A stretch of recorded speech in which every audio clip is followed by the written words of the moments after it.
Hey everyone.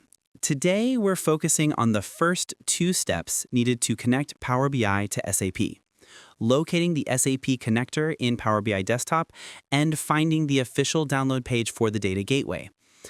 First, locate the SAP connector in Power BI. Open Power BI Desktop and click Get Data on the Home tab. In the connector search box, type SAP. You'll see several options like SAP HANA Database and SAP Business Warehouse Application Server. This is where the connection starts, but successful connection often requires the SAP connector for .NET, Driver, and the Data Gateway. Second, find the Data Gateway download. Since the gateway is mandatory for automated refresh from local or firewall-protected sources, you must install it separately.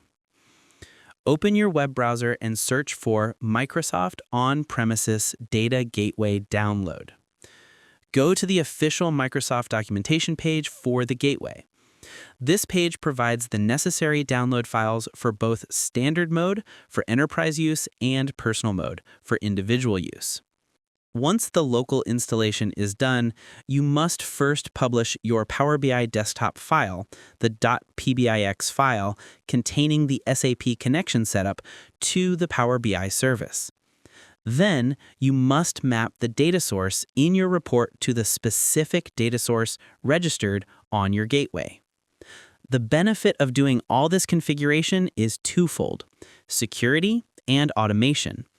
The gateway avoids opening firewall ports, ensuring your internal network remains protected, while also centralizing data access and securely encrypting credentials. This secure central configuration is what enables the Power BI service to perform those essential scheduled refreshes, keeping your dashboards compliant and up to date without any manual intervention. I hope this helped you out, and I see you in the next one.